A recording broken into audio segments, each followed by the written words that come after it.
కేంద్రం దేశీయ కంపెనీల్లో పోటీతత్వం పెంచేందుకు పెట్టుబడుల ప్రవాహాన్ని పెంచేందుకు కీలకమైన నిర్ణయం తీసుకుంది. చైనా సహా సరిహద్దు దేశాల ఇన్వెస్ట్మెంట్స్ కి ఎలాంటి ముందస్తు అనుమతి అవసరం లేకుండా వెసులుబాటు కల్పించింది. అయితే ఈ పెట్టుబడుల పరిమితి సదరు సంస్థల్లో ప్రధాన వాటా కాకుండా చిన్న స్థాయిలో ఉండే వాటికే అని క్లారిటీ ఇచ్చింది. దీంతో దేశీయ సంస్థలకు నిధుల కొరత తీరడంతో పాటు ఉపాధి అవకాశాలు కూడా పెరుగుతాయనే అంచనాలున్నాయి.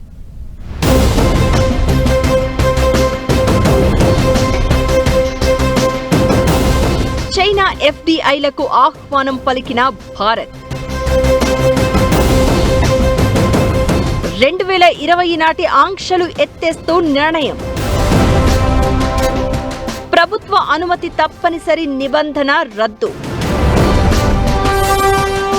మెజారిటీ వాటా కాకుండా తక్కువ వాటా పెట్టుబడులకు ఓకే.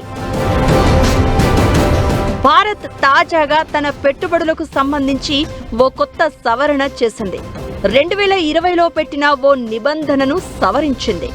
2020 నాటి నిబంధన ప్రకారం సరిహద్దు దేశాల కంపెనీలు భారత్లో పెట్టుబడి పెట్టాలంటే ప్రభుత్వ అనుమతి తప్పనిసరిగా ఉండాలి. అంతకుముందు ఈ నిబంధన బంగ్లాదేశ్, పాకిస్తాన్లకు మాత్రమే వర్తించేది. కానీ 2020 నాటి గాల్వన్ లోయలో ఘర్షణ తర్వాత ఇది అన్ని సరిహద్దు దేశాలకు వర్తింపజేసింది.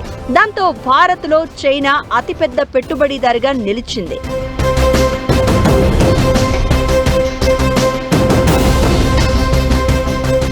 తాజాగా ఈ మార్గదర్శకాల్లో కాస్త సడలింపు ప్రకటించింది. పెద్ద పెద్ద వాటాలు కాకుండా చిన్న మొత్తంలో పెట్టుబడులకు ఎలాంటి అనుమతి అవసరం లేదని సవరించింది. దీంతో చైనా, పాకిస్తాన్, బంగ్లాదేశ్, నేపాల్ ఏ దేశమైనా మన దేశపు కంపెనీల్లో పెట్టుబడులు పెట్టుకోవచ్చు. అయితే ఆ పెట్టుబడుల వాటా ఆయా కంపెనీలను నియంత్రించేంతగా ఉండకూడదు. అలానే ఇలా పెట్టుబడులకు ప్రభుత్వ ముందస్తు అనుమతి అవసరం లేకపోయినా నిఘా నియంత్రణ అధికారం మాత్రం సమాచారం ఇవ్వాల్సిందే. ఈ పెట్టుబడుల వివరాలను సదరు ఇన్వెస్ట్మెంట్స్ స్వీకరించే సంస్థ తప్పనిసరిగా పరిశ్రమల అభివృద్ధి, అంతర్గత వాణిజ్య శాఖకి నివేదించాలి.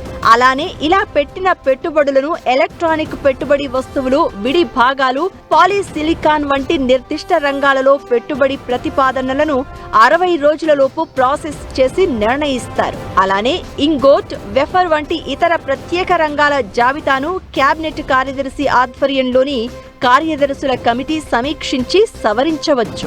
అయితే ఏ దేశం నుంచి పెట్టుబడులు వచ్చినా సరే వాటిని స్వీకరించే కంపెనీల నియంత్రణ మాత్రం భారత సంస్థల యాజమాన్యాలదే అయి ఉండాలని స్పష్టంగా కేంద్రం ప్రకటించింది.